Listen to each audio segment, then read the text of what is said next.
Thank you for all of those who are joining us this evening for Woodson Center webinar. We're excited to have you. My name is Will Crossley. I'll say more about who I am in just a moment. But we're going to give folks maybe another 30 or 45 seconds to join us. And so if you're here, we're um, super happy to have you and look forward to sharing with you in just a few moments. So let us just pause for a moment and see if others are may still be tuning in.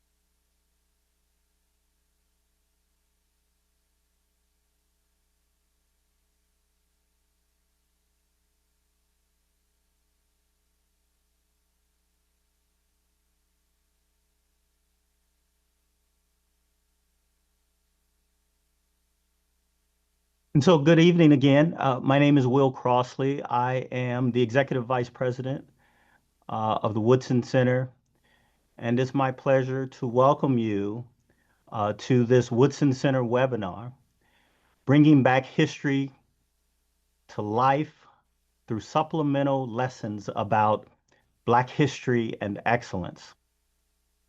The Woodson Center is a neighborhood empowerment organization.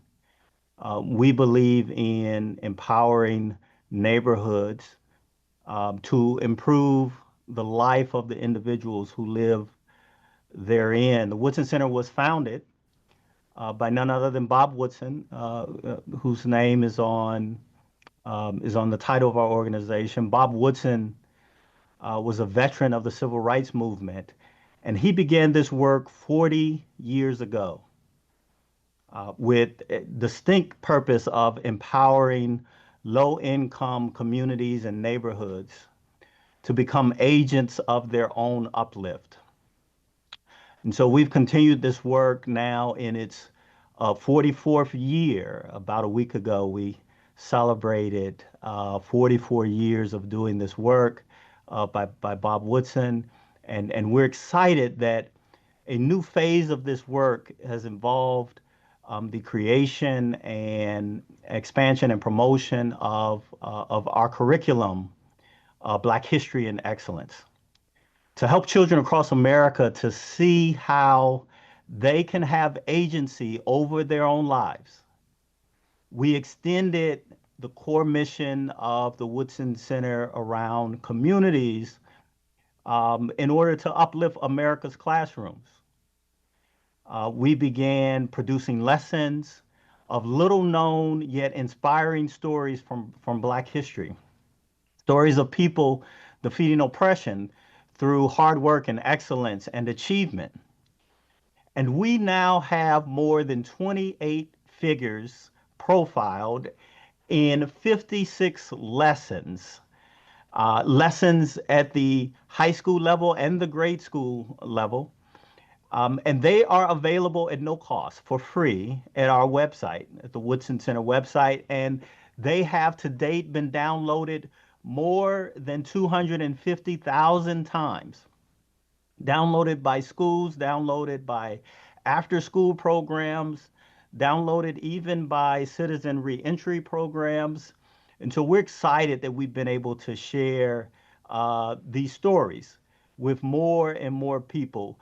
These lessons are also the source material for a new series of animated shorts. And you will see on the screen shortly, one of those animations about Civil War hero Robert Smalls. We indeed have 5 others which are already available, again, at no cost on our YouTube channel. And we encourage you to visit those and to share those with others. Altogether, these animations have been seen well over a million, I think 1.5 or 1.6 million times. And so we're excited that people are tuning in to learn more about Black history and excellence. Our Black history and excellence lessons also have received positive reviews, certainly from states around the country, but also from academia.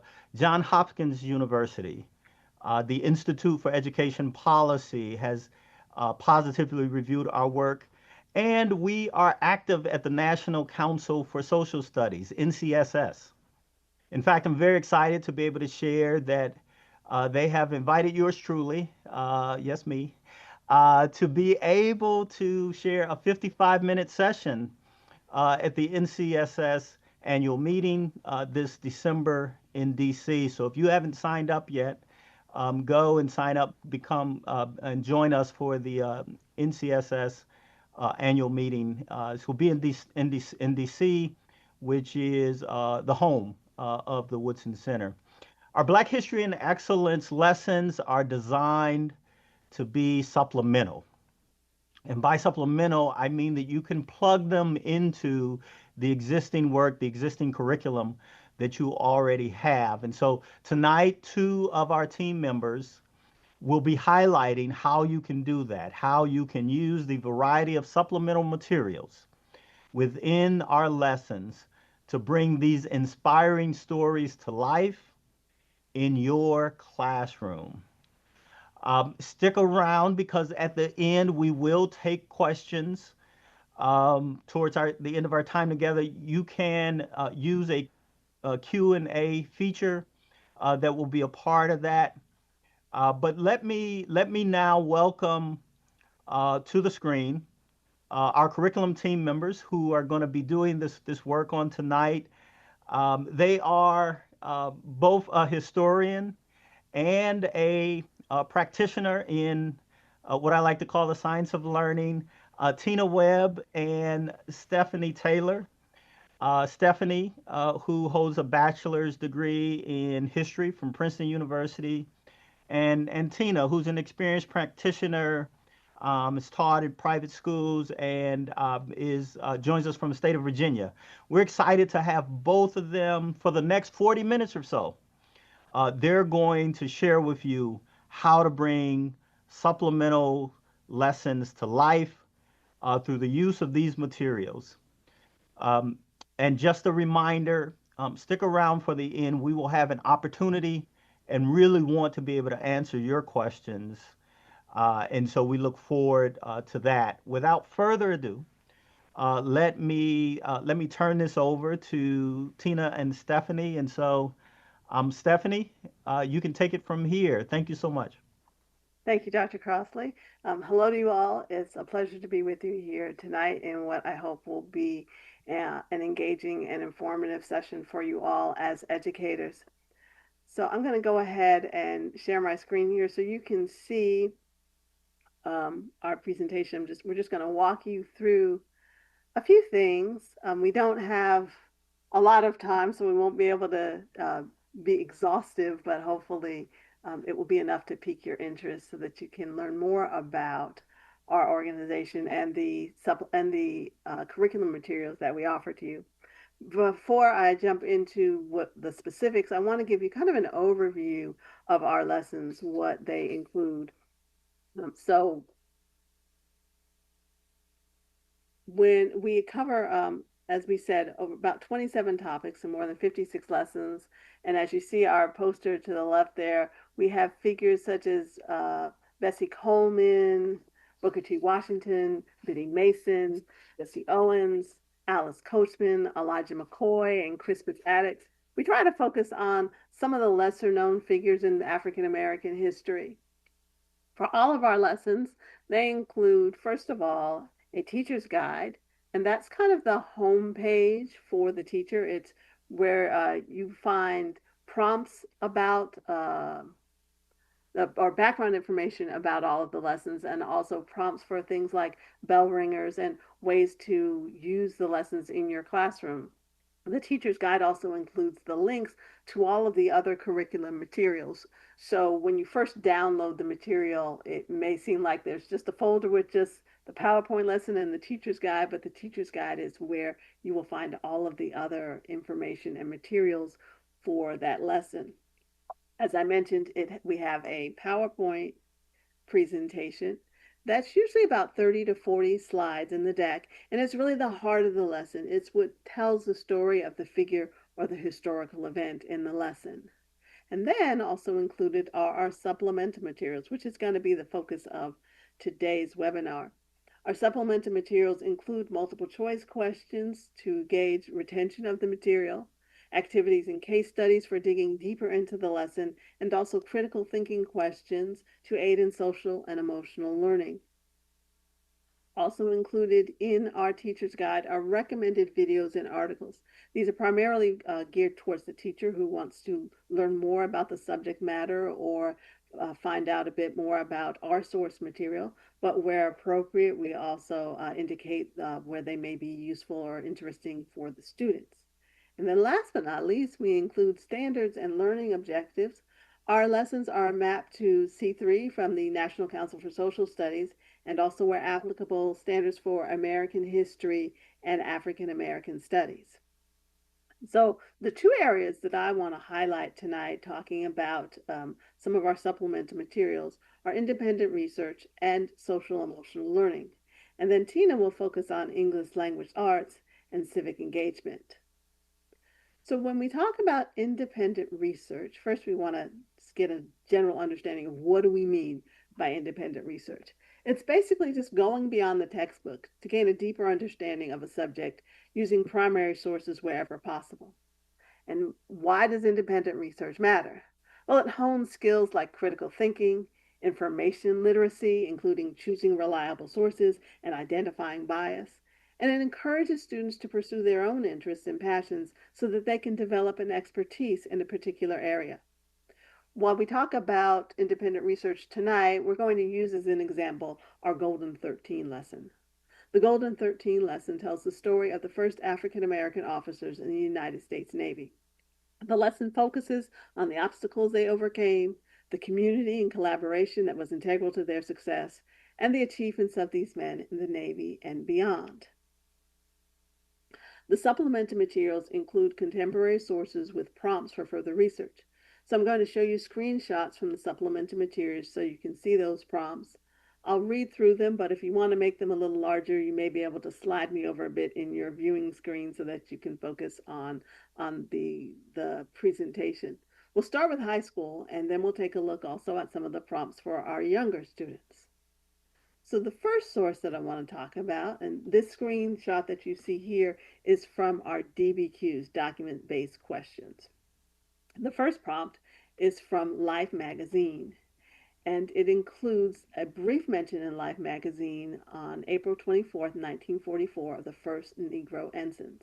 The students are encouraged to find the full issue of that magazine and look at what other stories are included, what kinds of insight it provides into the world of 1944, what were the issues that were important at the time, how have things changed, how are things the same.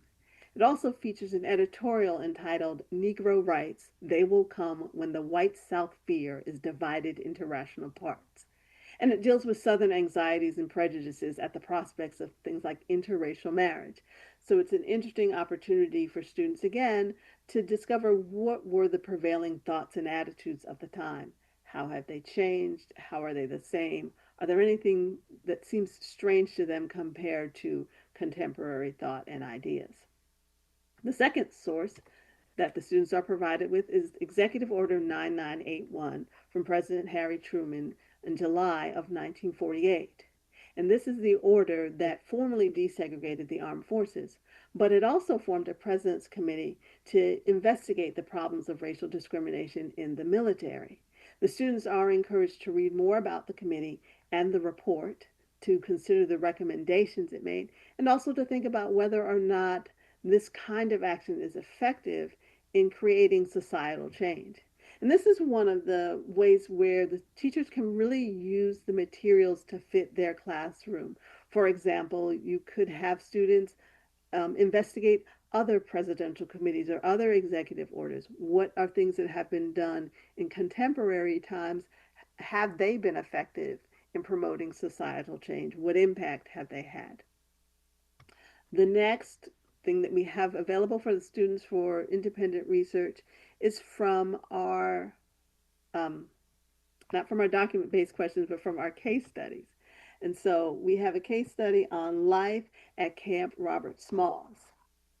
And that just investigates the camp where the Golden 13 trained. And it talks about what their experiences were like.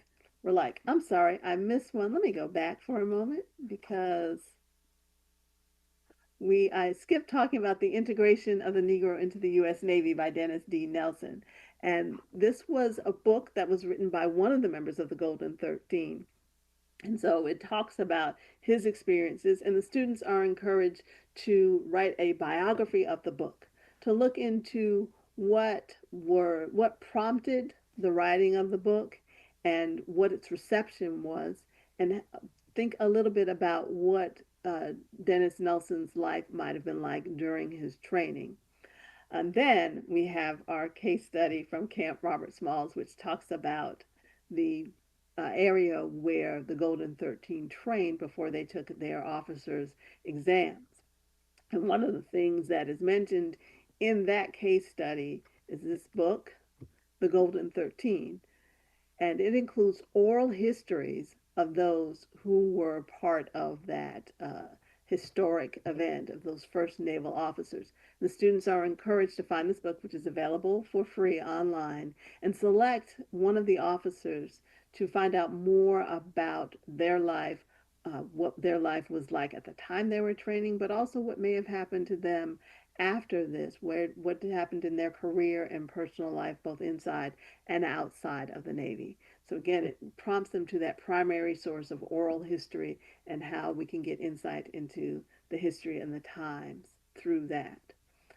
For our younger students, we want to give them a bit of a primer and an introduction into the world of independent research. And so we have for them an assignment called To Be a Trailblazer, where we list some people who were prominent first in their area, whether it be first in medicine or some who were first in other areas, and we list a source for them through blackpast.org.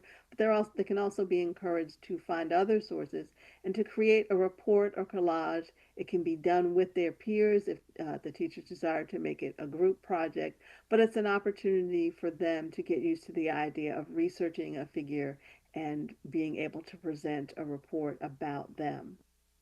Then we also have for our older students similar prompts for the Life magazine article and also the oral history of the Golden 13. So students can get an opportunity to get used to doing that research, compiling it and presenting it in a way that is engaging for others. So those are just some of the ways that we encourage independent research. And of course, each lesson is going to be a bit different depending on the subject matter. It may take students in a different direction, but wherever possible, we try to encourage this kind of research. Again, allowing the students to dig deeper and become a bit of an expert. I think for myself, even history came alive for me when I was able to explore subjects that mattered to me. And so that made it much more engaging and interesting to see that this is not just names and dates, but these are real people with real ideas that had a real impact and change. So that's briefly independent research.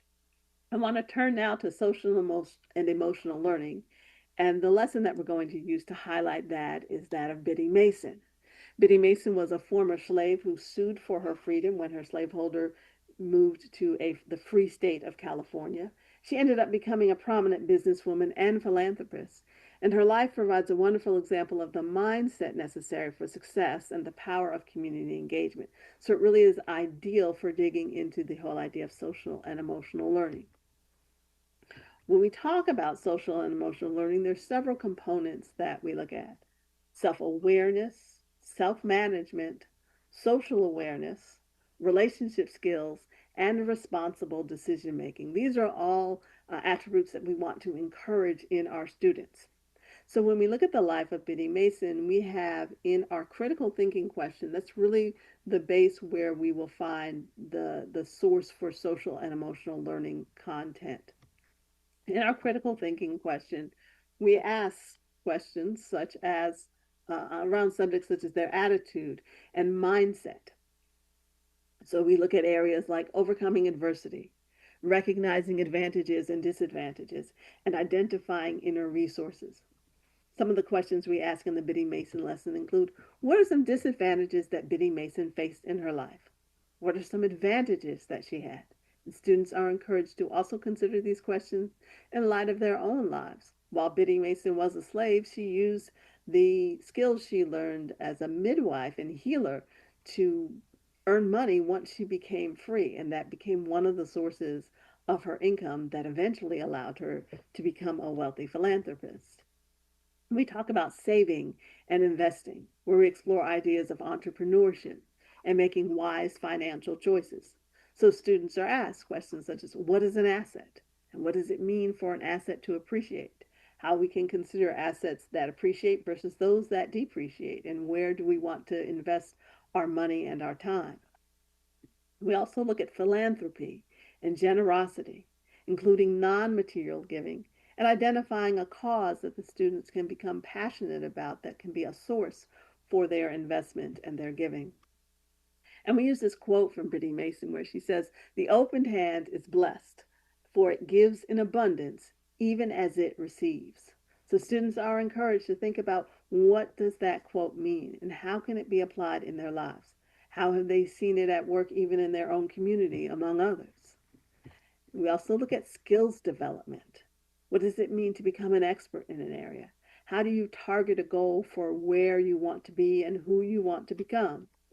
One of the questions is: 10 years from now, what would you like to be able to do that you can't do right now?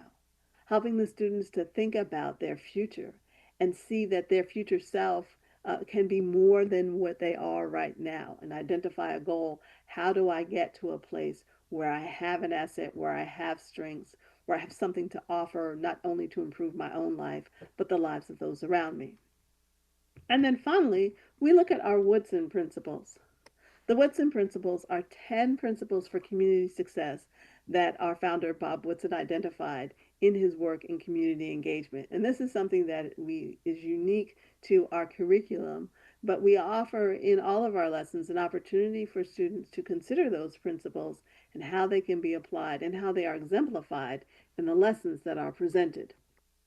To briefly go through the Woodson principles, there are again 10 principles. The first one is competence.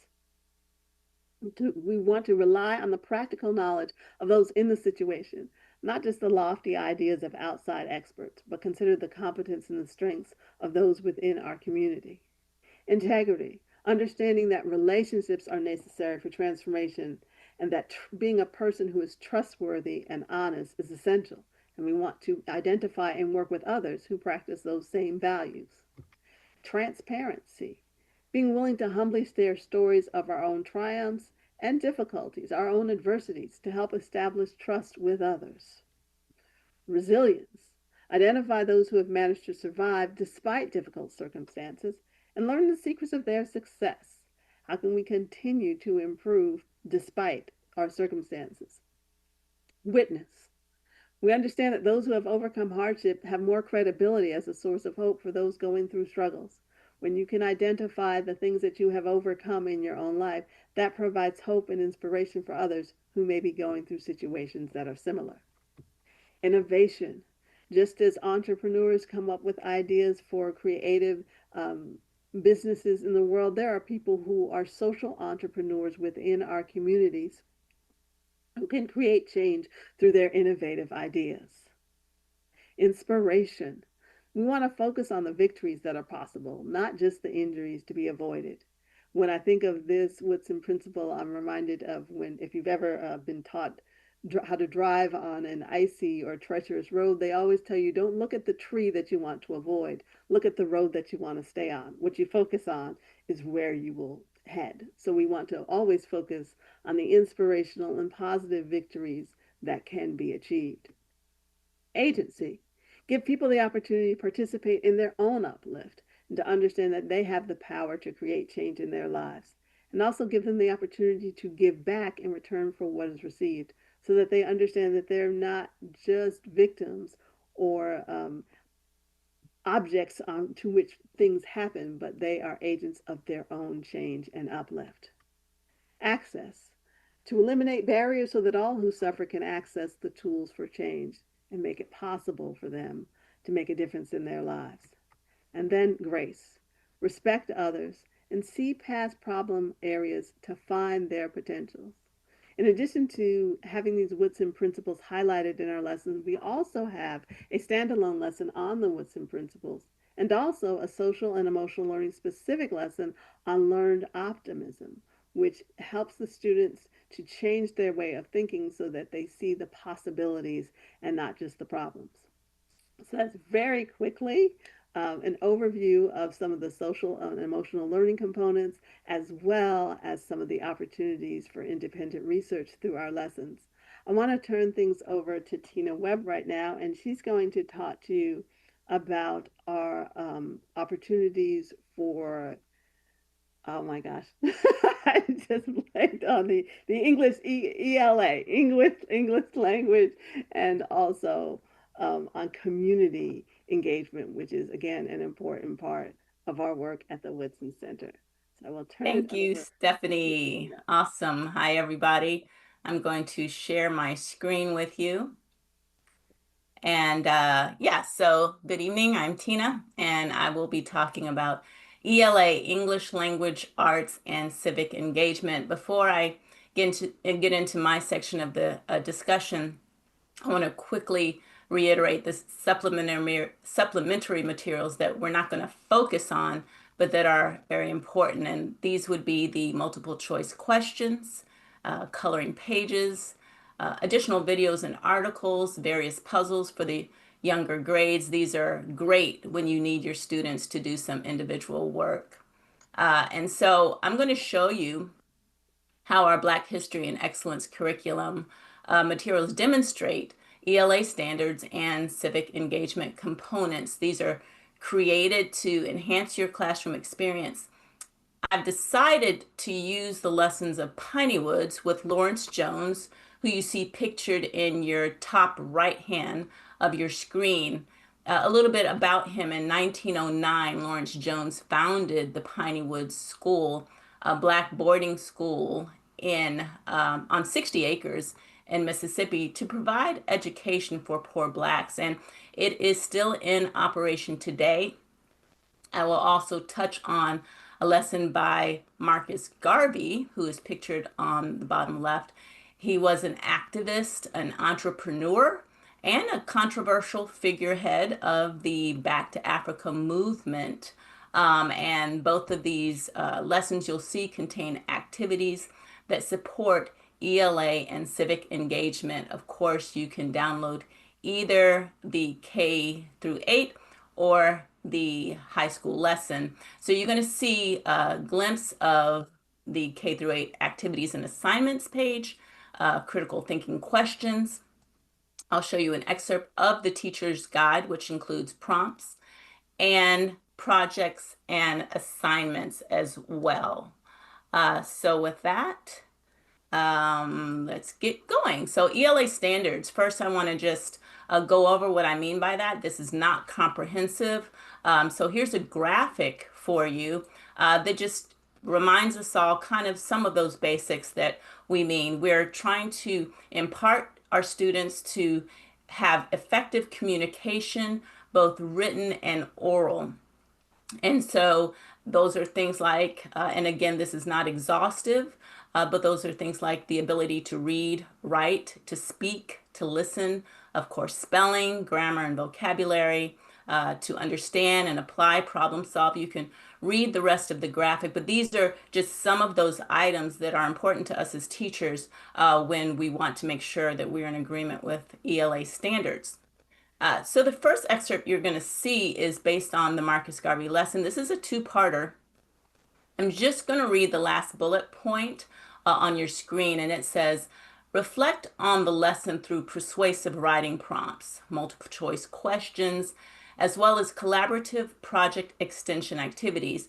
Now, one thing I want to say is we have prompts throughout the teacher's guide that you can use for any writing assignment that you might want to give them.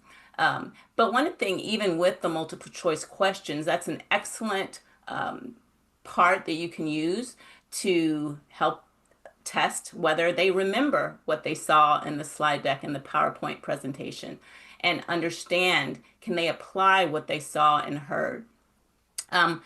As well, if you scroll lower down, when you download one of the high school teachers guides, you'll see the vocabulary list.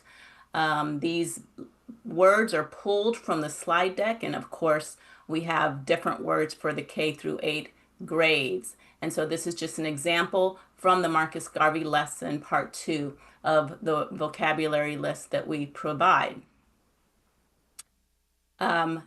Pictured is a picture of, you see a picture of Grace Allen Jones. So she was the wife of Lawrence Jones. She had already founded a school in Iowa, but she joined her husband in the Piney Woods vision. She became a successful fundraiser and teacher at the school. And so the excerpt I want to show you is from a K through 8 activity. This is actually one of my favorite activities. I'll just read number 1 for you. It says, write a thank you letter to a woman in history who impacted another generation. And then we refer you to the slides in the slide deck. One of the things I love about this particular activity is it's a letter. And so we can, as teachers, incorporate just the beauty of handwriting. You can have your students handwrite a letter, teach them the tradition and the history of letter writing, the pacing needed, the beauty of thought to effectively communicate. You can't just press delete. And so our students may not like that, but it's a wonderful activity for them to do. And then on number 2, you'll see students can write a one-page report based on one of the following prompts. And so there's a list of prompts there. I do want to just remind you, you will find prompts for writing activities throughout our lessons. In fact, the Crispus Attucks lesson for K through 8 includes a poem, and so about Paul Revere. So there's an activity there that you could use, and there's essay prompts throughout that. And all of these are just really to help you with your lesson requirements, with your curriculum requirements. I want to turn to now civic engagement, and you're going to hear me focus a bit on those 3 elements: action-oriented involvement, economic development, increased social capital through education, relationships, and productivity. And as Dr. Will said, and as you heard in the video that you were watching while you were waiting for us to come on, our founder, Bob Woodson, created this organization to empower residents of low-income neighborhoods to become agents of their own uplift. And so that mission, that civic engagement, now extends into the nation's classrooms with this Black History and Excellence curriculums. So through the questions, through the prompts, the activities, the projects, we are inviting our students and actually letting them know that they are stakeholders. They are investors in their own communities. And so with civic engagement, I want to give you an excerpt of a lesson that we did on Charles Harrison Mason. He spearheaded a religious movement. And as you can read, this activity involves students to consider, what can I spearhead that would make a positive impact in my community? And you can read 1 through 5, the elements of that activity that they would do. You've heard Stephanie mention Biddy Mason, and there's another activity featuring her just to give our students awareness of their community, of their locality. And that is, imagine you are a real estate investor today. Look at the real estate listings in your town to get a sense of what kinds of properties are available and how much they cost. And the activity continues. Again, we want to create awareness, how they can invest, how they can have vision and maybe develop a bit of economic savvy for their future. This graphic, I want to pause and this is a picture of the UNIA, the United Negro Improvement Association March. UNIA was founded by Marcus Garvey, and this is in Harlem. And this reminds us that civic engagement has been a practice of the African American community in this country. And this is a wonderful picture to remind us that. So for the lower grades, and really for the upper too, but I'm going to show you some prompts for the lower grades. One thing as teachers that we know is thought precedes action. Classroom discussions stimulate the drive for civic engagement. And so you've seen this quote by Biddy Mason. This activity, I'm going to read from the screen. Have you ever been generous to someone else in need? How can you be generous to others? If you don't have money, what else can you give them? Again, even for our youngest students, we are trying to help them understand they have something to invest and they can do that. Then pulling from our Rosenwald Schools lesson featuring Booker T. Washington, again, for our younger grades, I'll just read the first bullet point. And it says, do you think it is important for communities and local businesses to show school spirit and support their local schools? Why or why not? Again, through civic engagement, we're trying to give them a mindset that they're not just consumers, but they're investors. They have something that they can give for their community, to their community. Lastly, I want to talk about our Benjamin Banneker lesson. Now, Benjamin Banneker, self-educated astronomer, you all know this. He was a surveyor of the nation's capital. He wrote an almanac, and he was an abolitionist. And he was an example of civic engagement, both vocationally and personally. In fact, he wrote a letter to Thomas Jefferson about the issue of slavery. So one of the things we can have our students do: is there an issue in your community or school that you think could be improved? Write a letter about that issue. And then in the last part, it's how to write the letter. Be polite, make logical arguments, offer solutions. Again, we're helping them learn how to be civically engaged in their community. We have another lesson that actually we just finished. Mary Cardwell Dawson. This is from the Critical Thinking Questions document. It says, if you were going to form an art organization, what larger purpose would it serve? I like this one even for high school students, that they can interview a leader in their community. And this could be a group project or a senior project. Dawson, Mary Cardwell Dawson, if you are unfamiliar with her, she was an opera impresario. She was a woman who recognized discrimination in the sphere of opera. She spearheaded training and opportunities for Black singers and musicians. And in fact, referring to our animated video series, Hers was just released, and it's really good. I know you would enjoy that. So again, with civic engagement, we don't leave our youngest students out. Here's a prompt from the Alice Coachman lesson. Alice Coachman was the first Black woman in the world to win the Olympic gold medal. And this one says, what can you do to help your classmates reach their dreams? How does it make you feel when someone helps you do something that is hard? So again, even with our youngest students, helping them know compassion and social awareness and service. So for all of our students, we want them to be able to innovate, to collaborate, and to participate in their communities. So in closing, we've delved into a little bit of critical thinking questions, activities, assignments, prompts, and just a reminder, we have case studies, we have the multiple choice questions, coloring pages, and puzzles for the younger grades. And so this will help you with your curriculum needs. And now I think we are ready for questions, and Stephanie will rejoin me. Right. Thank you, Tina. Hopefully you have gain some information that you have found will find helpful in your classroom practice, especially as you are getting ready for the new school year. Some believe may already be in it.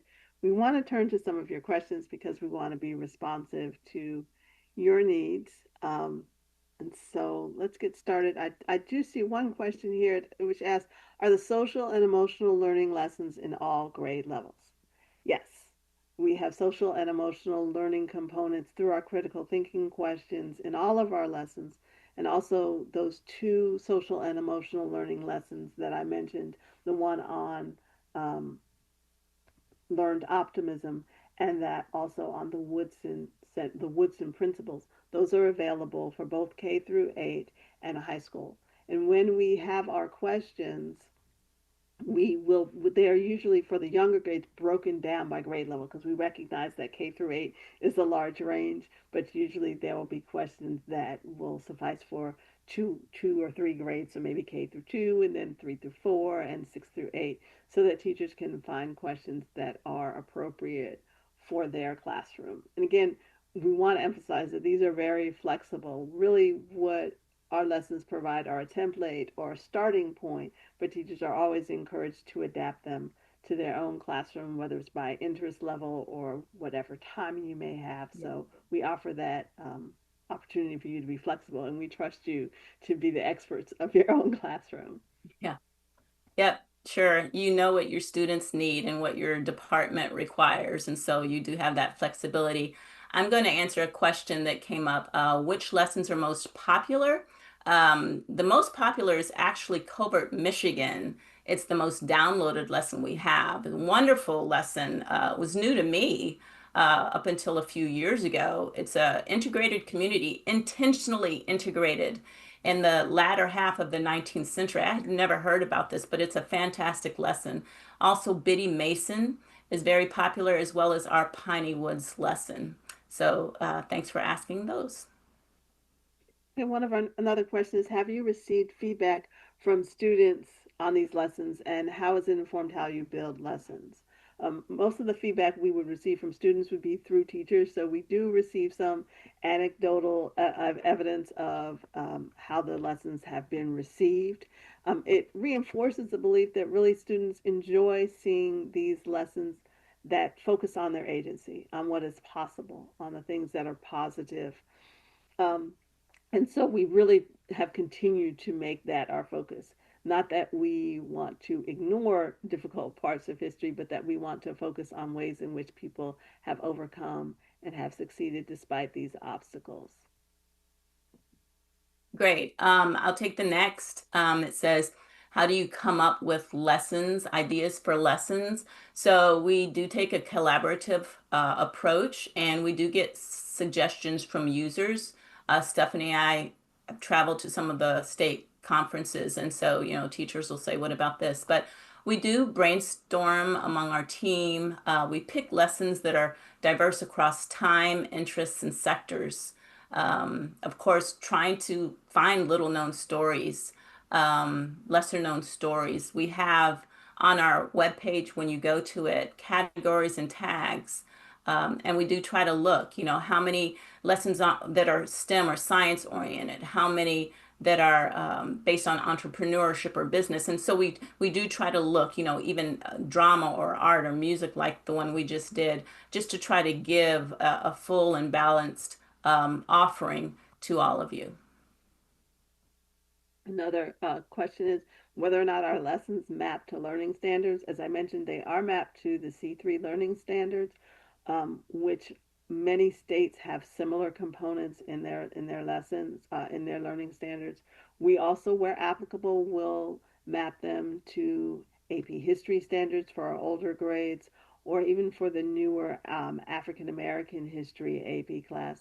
For some of our lessons, if they include components that may be relevant to STEM, there may be some mapping to some of those other learning standards as well. It really depends on what the lesson is. Okay, great. These are great questions. Here's another one. Are you supposed to teach the lessons sequentially? Are they designed to build on each other? They are not designed to build on each other. You can take whatever lesson meets your grade, your requirements that you need to do. And as has been said, even within the lesson package you're going to get, you can choose based on the timing you have in your classroom, based on how you're going to supplement it with something you're already doing. So yeah, you have a lot of freedom and creativity in what you do with the lessons. I will note that some of our lessons you'll find in the teacher's guide references to other lessons that are similar so that if you want to focus on a particular theme, you can do that, but they do stand alone. The next question we have, and I may get you to chime in on this one as well, Tina. It says, particularly for lower grade students, how do you encourage intellectual curiosity and critical thinking in this age of AI and Chat GPT? And I think that's a very important question. I talk with my own children all the time about the problems with AI and how it really does inhibit your critical thinking. I think that some of our materials are very helpful in this because they can be taken at a slower pace and invite thought.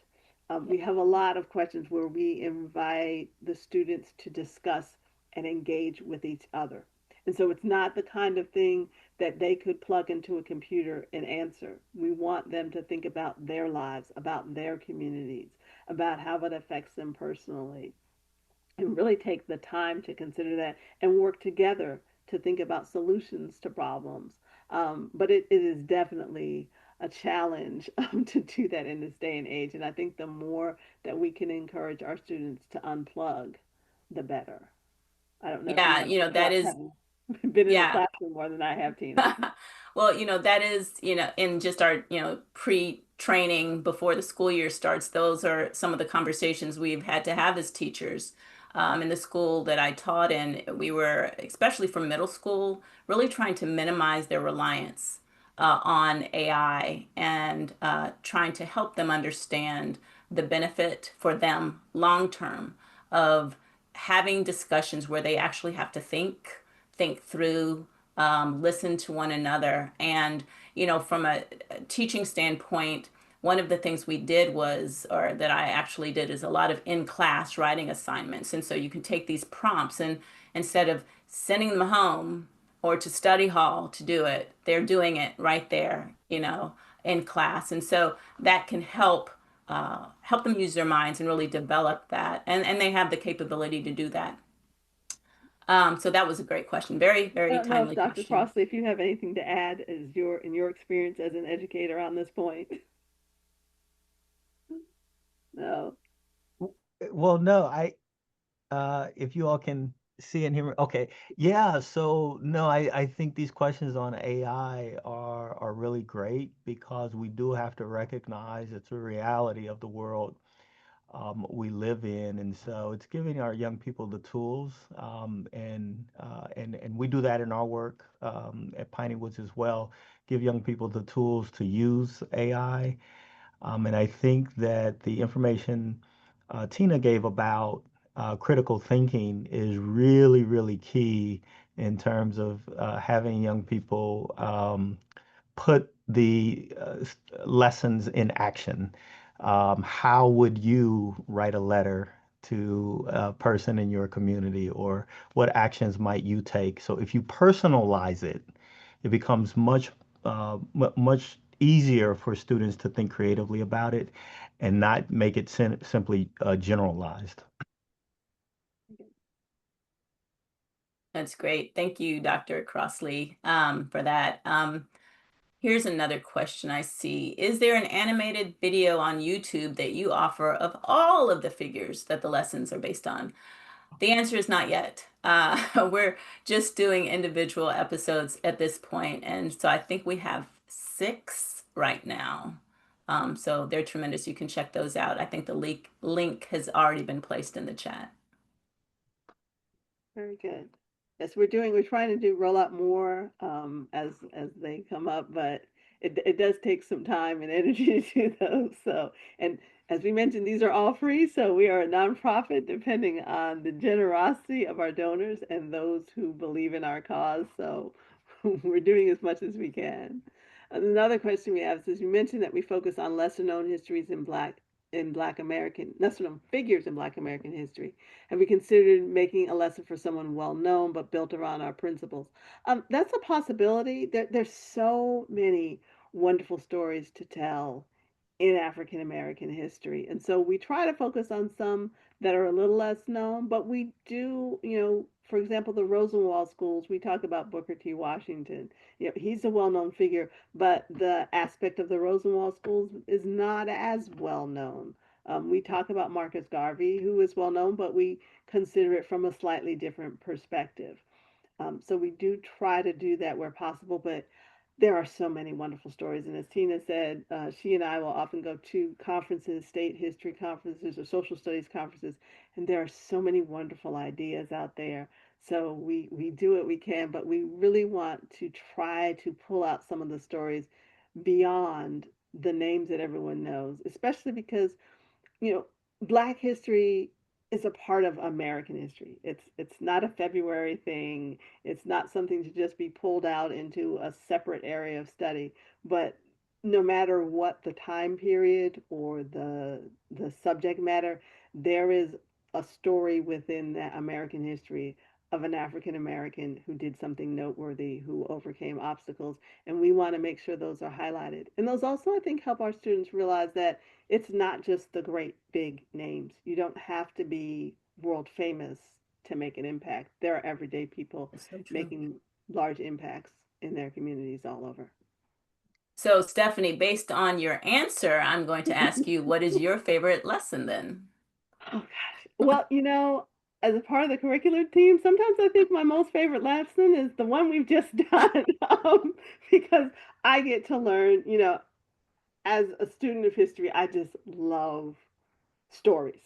Um, and so there's a lot to learn. I One of my favorites is probably Covert, Michigan, Mhm. because it's an example of a place that most people haven't heard of that really stood out and did so, I think, somewhat intentionally in the background. They were completely integrated, but one of the things they did was when they sent like school records to the state, they just didn't mention that the school was integrated. They just listed the names and didn't publicize it, but quietly in their community, they made a difference. And so I like stories like that. How about you, Tina? Well, you stole mine. I also am very fond of Covert, Michigan. But I think I really also love stories where um, it's clear that someone had a huge challenge. Mhm. And, all of them had challenges, the climate that they lived in, the era, but even personal challenges. Some of the lessons that we're able to even talk about their personal lives, even the Dawson lesson that we just did, Bass Reeves with his son, his own son, that he had to deal with that emotional bond, but the decision he had to make, and I'm not going to give it away. You all have to go look at that lesson to see what happened, what he had to do. But yeah, just as far as their resilience, their ability to overcome, their perspective on life that they had that caused them to be even excellent in their field. So those types of lessons also, which are most of them. Do you have a favorite, Dr. Crossley? Would it I be the just Pinewood School? I just saw that, and as you all know, I love Piney Woods, and Piney Woods is a partner with the Woodson Center, and so really excited for the work that we do there.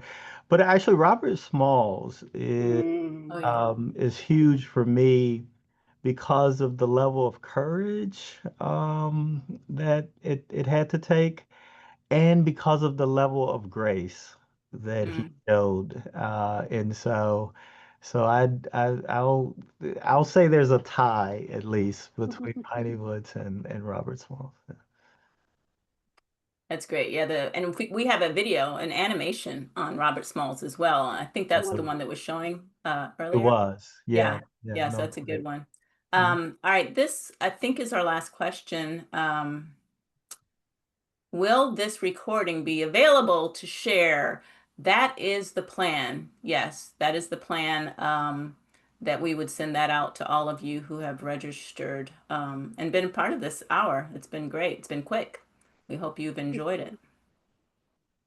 Well, I think we're going to wrap things up now. So I want to thank you all for attending, and thanks to my fellow panelists, Tina Webb and Dr. Will Crossley. So happy to have had you be a part of this. I want to just remind you to access our curriculum. You can go to our website, woodsoncenter.org, and you can find the curriculum linked under the tabs How We Help, and then you click on curriculum. As we mentioned before, it's completely free and supported by our donors. We're also, we have done in the past a professional development class. We are hoping to be able to do another one, but the best way to find out about what's coming up next is to be a part of our mailing list. When you register to download our curriculum, you will become a part of that list, and so you will get information about what's upcoming and exciting from the Woodson Center. Please again check out our videos on our YouTube page. There are a series of them on American heroes. So please check those out. Those are wonderful. They're only 5 minutes long, so those are great also for use in your classroom. We have, if you want more information about the work that is at the core of the Woodson Center with our community, our neighborhood empowerment work, you can again check that out at woodsoncenter.org. Please follow us on social media. All the links are also at woodsoncenter.org. We will be sending you a short survey about this webinar. Please fill that out. We would love to hear from you to know what worked, what didn't work, how else we can be of assistance to you. We understand the critical work that teachers do in our communities, and we want to come alongside and help and encourage you in that. If you have any questions or comments, you can email us at educate.woodsoncenter.org. That's EDUCATE at woodsoncenter.org. We hope you all have a wonderful back to school season. Thank you again for joining us, and we hope to see you at another offering shortly. Thanks all. Goodbye.